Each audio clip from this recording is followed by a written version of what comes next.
What am I in for here? Let's go!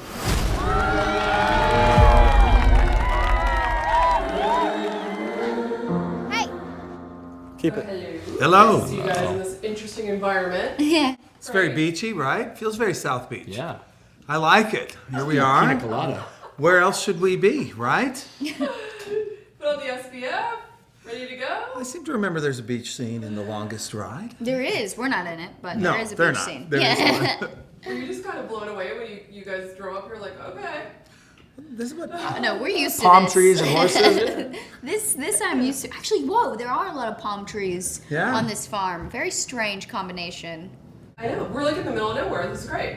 And then you saw the bowl, so you probably felt kind of at home, like, okay, I can ride things. Oh yeah, because yeah. I have tons of bowls at my house just laying around. when I have to, like, when I'm going to bed and I in like the living room, I get on a bull to ride it to the bedroom. Yeah, that's good. I Well. don't do that. Wow. You're like a neighbor of the year. Yeah, exactly.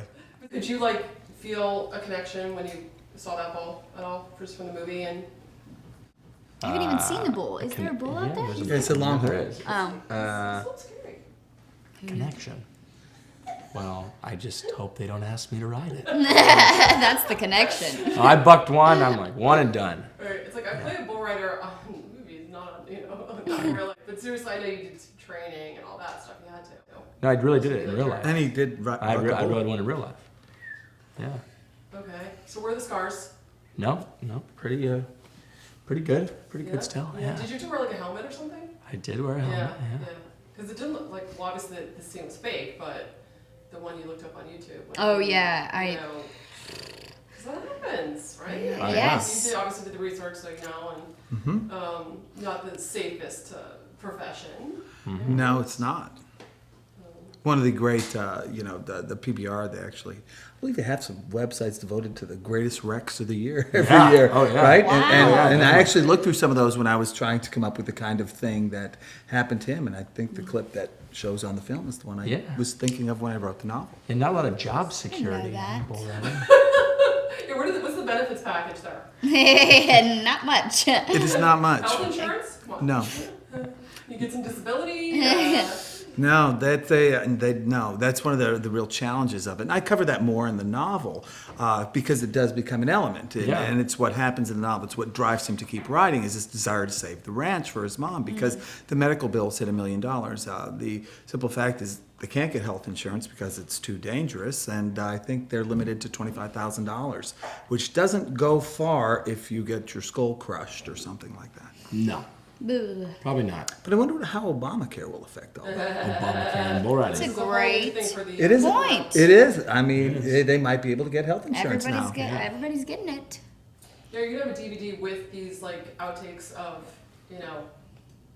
actual maybe some things that happened or mishaps. No, or... that would I be hope so. my bull riding footage is in the outtakes. There's a lot more bull riding. There's a lot more bull riding. They got Luke's riding school, so they have that in there. You have interviews with the riders, and there's a couple more. There's I know I did a nice piece with Alan Alda about it or something. Then you have a kind of a funny piece about me procrastinating as a writer. And we got some other things. Are you a procrastinator?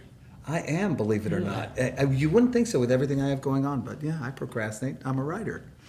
They go hand in hand. I have it down to a science myself. But I won't procrastinate. I'll write the story right away. Yeah. Like tonight.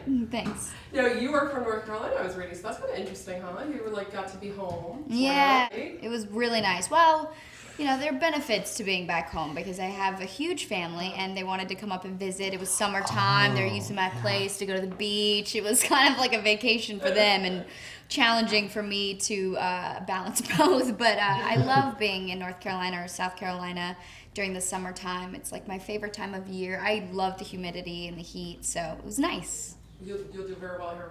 Thanks. It was great to also your first date. I thought that was really cool. Like you kind of came out. It was getting a little bit cold. You brought the barbecue. It was had a very southern feel to it. I thought. Sure.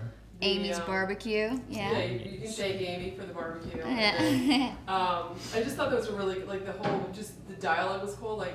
If they're nail polish, which I'm a fan of, but That was an improv by the old Eastwood right here. Seriously? Yeah, and he cracked me up. He cracked me up during that scene. I could not stop laughing over that. I just thought it was so you know, funny because guys, I'm a we nail don't- biter, and he always tries to bring it up in any scene. And I'm like, you can't use that improv. But then he used the clear nail polish line, and I was like, genius. You're genius. So funny because I thought you were gonna say something like, you know, Midnight Sparkle or Midnight whatever, Sparkle, you know, no. but it was clear. yeah. Oh, you're smooth. Yeah. Yeah.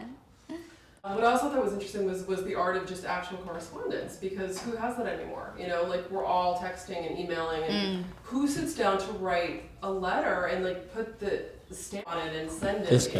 This guy does. I do, yeah, I still do. Yeah, moments of, for people that I care about, they're big moments in life, whether it's a wedding, a birth, a death, end of the year, a thanks. And I receive wonderful letters.